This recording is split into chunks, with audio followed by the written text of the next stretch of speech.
আসসালামু আলাইকুম। আমি আজরাফ আলিম আরজু।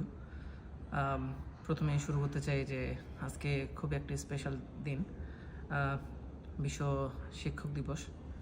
আসলে এই ব্যাপারে যদি আ বেশি কিছু বলতে হয় তাহলে আমার অনেক সময় লাগবে। এত অল্প সময়ের ভিতরে দেখা যায় এই ব্যাপারে আমার লাইফের গুরুত্বপূর্ণ কথাগুলো হয়তোবা আমি ভালোভাবে শেয়ার করতে পারবো না। আম প্রথমে বলে নিই আমি আসলে কোথায় আছি এবং কোথা থেকে কথা বলতেছি। আমি অস্ট্রেলিয়াতে আছি, অস্ট্রেলিয়া সিডনি থেকে, এবং আমি ব্যাচেলর অফ কমিউনিটি সার্ভিস পড়তেছি টরেন্স ইউনিভার্সিটিতে। এবং যদি প্রথমে শুরু করতে চাই টিচার্সদের কথা নিয়ে, আমার জীবনের প্রত্যেকটি স্টেজে যখনই আমি গ্রো আপ হওয়া শুরু করছি তখন থেকে দেখছি যে আমার ব্যাকবোন হিসেবে ছিল টিচার্সরা।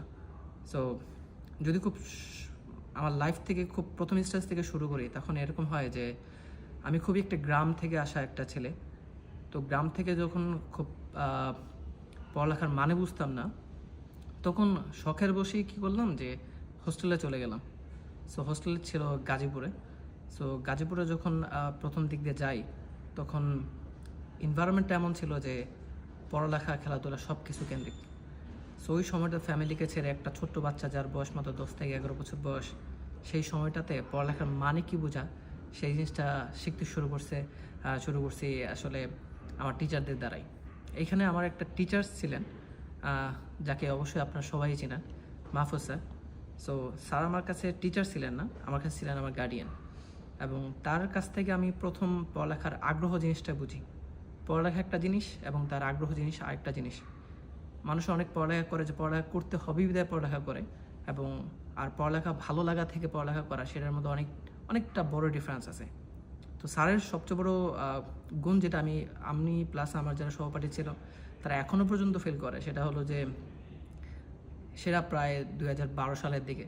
সো 2012 সাল আজ থেকে অনেক আগের সময়, ওই সময়টাতে ল্যাপটপ দিয়ে আসলে সায়েন্সকে বোঝানো এবং ওই ছোট বাচ্চাদের যারা 4-5-এ পড়ে তাদেরকে ল্যাবে নিয়ে আসলে শেখানো যে আসলে সায়েন্স জিনিসটা কি। তখন থেকেই আসলে শুরু হয় যে আসলে শেখার এবং জানার বিশাল আগ্রহটা। সেখান থেকে দেখা যায় স্যার এক সময়ে গাজীপুর থেকে চলে যায় কেরানীগঞ্জের একটা জায়গা, ঢাকাতেই, পুরান ঢাকাখানে। তো স্যারের সূত্র ধরে আমি সেখানে চলে যাই, এবং ফ্যামিলির সবাই বলছে স্যার যেহেতু ওখানে আছে তুমিও চলে যাও। এবং সেখান থেকে আবারও শুরু, এবং সেখান থেকে লাইফের আরেকটা স্টেজ শুরু হয় যে কম্পিটিশন কী, এবং সেটা স্যারের মাধ্যমেই। এবং ক্লাস 7-এ পড়ি তখন। ক্লাস 7-এ ফাইনাল এক্সাম রেজাল্ট পাই, এবং আমার রেজাল্ট নর্মালি ভালো ছিল। বাট স্যার হুট করে বললে যে ফার্স্ট হয়েছে তার থেকে আমার মানে মার্কসের ডিফারেন্স মাত্র 2। তো স্যার বললো একটু কষ্ট করলে তুমি তো ফার্স্ট হইতে পারতাম। সামান্য একটা কথা আমার লাইফে কম্পিটিশনের শুরু করে দেয়। সো সেখান থেকে দেখা কম্পিটিশন শুরু করা, ফার্স্ট হওয়ার একটা আগ্রহ। সেখান থেকে দেখা যায় যখন টিনেজ সময়টা, সবাই খুব ভালো করে জানে যে এই সময়টা যারা ক্লাস 9-10-এ পড়ে, এই সময়টা তাদের ইমোশনকে ধরে রাখা, পড়ালেখার আগ্রহকে ধরে রাখা, এই সময়টাকে আমার কাছে মনে হয় যে প্রত্যেকটা স্টুডেন্টের সবচেয়ে ডিফিকাল্ট একটা সময়। এবং এই সময়টাতে আমি সবচেয়ে বেশি কাছে পেয়েছি আমার টিচারদের। মাহফুজ স্যার তো ছিলেন, তার সাথে আমি আরও অনেক টিচারদের আমি মেনশন করতে চাই যারা আসলে আমাকে হেল্প করছে যে ওই সময় কেউ মনোযোগ ধরে রাখতে হয়। আমার একটা স্যার ছিলেন, তিনি ছিলেন ইসাক স্যার। তো ক্লাসে সার্ভাইভ করা খুব কষ্ট হয়ে যেতেছিলো যে কীভাবে পড়ালেখা ধরে রাখবো। এত নয়েসের মাধ্যমেও দেখা যায় অনেকে পড়ালেখা করে না, ডিস্ট্রাক্ট করতো। ওই সময় স্যার একটা কথা বলছিলেন যে যদি তুমি এনভায়রনমেন্টের ভিতরে টিকতে না পারো, হয় এনভায়রনমেন্টের সাথে মিশে যাও, আদারওয়াইজ নিজের একটা এনভায়রনমেন্ট তৈরি করো। সো ওই সামান্য একটা কথা আমার লাইফে অনেক বড় একটা ট্রিগার হিসেবে কাজ করে। সো তখন থেকে নিজে থেকে অ্যাডাপ্টেবিলিটি যাকে বলে, অভিযোজন যাকে বলে, সেই জিনিসটা বোঝা শুরু করি। এবং সেইখান থেকে একটু যখন উপরে উঠি তখন দেখা যায় আরও কলেজের স্যাররা ছিলেন, সেখান থেকে খুব ভালোভাবে দেখা যায় আসলে জীবনটাকে বুঝি যে কীভাবে গোছাতে হবে। টিচার্স শুধু এরকম না, শুধু আমাদের পাঠ্যপুস্তক জীবন থেকে আমাদের শিক্ষা দেয়, টিচার্স আমাদের গাইড করে কীভাবে লাইফের সামনে আগাতে হয়। সো এরকম হাজারো গল্প আমার কাছে আছে যেখানে আমি টিচার্সদের গুরুত্ব বোঝাতে পারি যে আমি একটা ব্যক্তি যে বর্তমানে অস্ট্রেলিয়ার মতো একটা দেশে আছি। আমি নিজেকে সাকসেসফুল এখনও দাবি করতে পারি না, বাট আমি একদম সাকসেসফুল স্টুডেন্ট হিসেবে দাবি করতে পারি আমার টিচার্সদের থ্রুদের কারণে। কারণ তাদের অনেক কথা আমি ফলো করি, তাদেরকে আমি আমার লাইফের আইডল হিসেবে মনে করি। এখন বর্তমান সময় 2025 সালে এসে টিচার্সদের ওই রকমভাবে সম্মান আসলে স্টুডেন্টরা করে না, যেটা বাংলাদেশে আমি দেখছি। এটা খুব ব্যর্থতা বলে আমি মনে করি স্টুডেন্টদের, যে তারা আসলে বুঝে না যে দাঁতের মর্ম কী। যখন দাঁতটা হারায় যাবে তখন গিয়ে বুঝতে পারবে।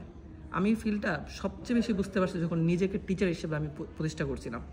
করোনার ঠিক পরবর্তী সময় সবাই ডিপ্রেশনে ছিল, তো আমার খুব শখ ছিল যে দেখি টিচার্সদের মধ্যে কী ধরনের গুণ থাকে।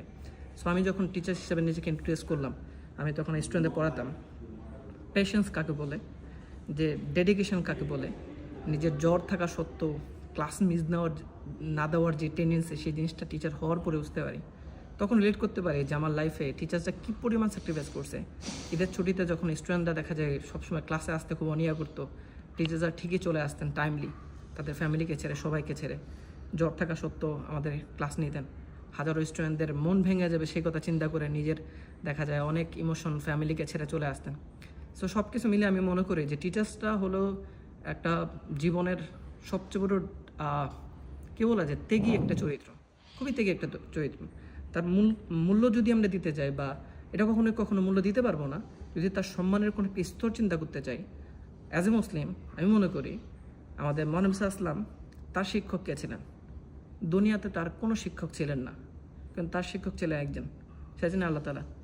সো যদি এর গুরুত্ব এরকম হতো যে টিচার্সদের সম্মান তুমি যতই উপরে যাও না কেন, কারণ সে তোমাকে শিখাইছে, তার মানে তার গুরুত্ব তোমার থেকেও বেশি। সো মহানবী সাল্লাল্লাহু আলাইহি ওয়াসাল্লামের শিক্ষক এই জন্য আল্লাহ স্বয়ং নিজের হয়েছেন, কারণ দুনিয়াতে উনি চান নাই যে দুনিয়াতে তার থেকে উপরে কেউ যাক। আমরা সবাই জানি তিনি হলেন আমাদের পৃথিবীর সর্বশ্রেষ্ঠ মানুষ।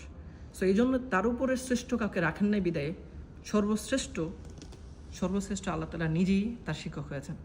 সো আমি এভাবে ফিল করি টিচার্সদের গুরুত্ব। আমার হাতে সময় খুবই কম, দেখা যায় আমি এই ব্যাপারে অনেক কথা বলতে হয়তো বা আবেগ ধরে রাখতে পারবো না, কিন্তু তাদের গুরুত্ব আমি আসলে এটা বলেই শেষ করতে চাই যে তারা আমার জীবনকে গঠনে অনেক বেশি হেল্প করছে। এবং তাদের জন্য আমি এখন পর্যন্ত এই মুহূর্তে পর্যন্ত তাদের প্রতি অনেক থ্যাঙ্কফুল। এবং আমি শুধু এটা মেনশন করব না যে যারা আমাকে স্কুলে যারা শিক্ষক ছিলেন তারাই আমার লাইফের শিক্ষক, আমার জীবনের আরও বেশি শিক্ষক ছিলেন যে আমার বাবা নিজে, আমার খুব কাছের বড় ভাই, এবং যে আমার প্রত্যেকটা জীবনে কিছু না কিছু শিখাইছে। সো সেই প্রত্যেকটা ক্যারেক্টারগুলোকে আমি শিক্ষক হিসেবে মূল্য দিতে চাই এবং তাদেরকে সম্মান করতে চাই। শুধু একটা দিনকে কেন্দ্র করে আমি তাদের সম্মান দিব, বাকি দিনকে দিব না, এরকম না। আমি চেষ্টা করব যে প্রত্যেকটা সময় প্রত্যেকটা স্টেজে দাঁড়িয়ে যেন তাদের কথা স্মরণ করি, তাদের দেখানো পথগুলো অনুসরণ করি, এবং তাদের গৌরব যেন সবসময় আমার নিজের সাথে ধরে রাখতে পারি। এবং এই জায়গায় আসার পরে দেখা যায় অনেকেই নিজের খুব ক্রেডিট নিতে চাবে, কিন্তু আমি নিজের কোনো ক্রেডিট নিতেছি না। আমি মনে করি যে আমার বাবা মা যারা আমার লাইফের সবচেয়ে বড় শিক্ষক, এবং অবশ্যই এখানে আমার স্কুলের সব টিচার্সদের আমি সম্মান করতে চাই এবং তাদের মনে করতে চাই। খুব অনেকটা দূরে আছে, 10,000 কিলোমিটার দূরে। খুব কষ্ট লাগে সবসময় যখন দেখি দূরে স্যারা আছেন, কোনো মন চলে যেতে পারি না। আমার কাছে তেমন কিছু বলার নাই, এবং সবার জন্য দোয়া রইল, এবং সবাই আমার জন্য দোয়া করবেন। এবং একটাই কথা বলার যে আমি মাহফুজ স্যারকে বেশি পরিমাণ ধন্যবাদ দিতে চাই যে তিনি আমার কখনোই টিচার ছিলেন না, তিনি ছিলেন আমার সবচেয়ে বড় গার্ডিয়ান। এবং মজার ব্যাপার হলো যে আমার যখন টিচার্স মিটিং হতো এবং কোনো এক্সামের রেজাল্ট নিতে কোনো গার্ডিয়ান ডাকা হতো, আমি সবসময় মাহফুজ স্যারকে আমার গার্ডিয়ান হিসেবে সবসময় আমি পরিচয় দিতাম, এবং সবসময় তিনি আমার গার্ডিয়ান হিসেবে আমার সাইন করে দিতেন, এবং ম্যাক্সিমাম গার্ডিয়ান সাইনটা আমার মাহফুজ স্যারের ছিল। সো স্যারের জন্য অনেক সম্মান এবং অনেক শ্রদ্ধা, এবং স্যারের প্রতি অবশ্যই অনেক ভালোবাসা। এবং আমি মনে করি you are guys very lucky that you have this kind of teacher, and I'm so blessed, and also I'm proud of him. স্যারের জন্য অনেক বেশি দোয়া, এবং সবাই আমার জন্য দোয়া করবেন। এবং ইনশাল্লাহ যদি কখনো সুযোগ হয় আবারও হয়তো বা কথা হবে। শেষ করতেছি টিচার্স দিবসের শুভেচ্ছা জানিয়ে সবাইকে, এবং আসসালামু আলাইকুম।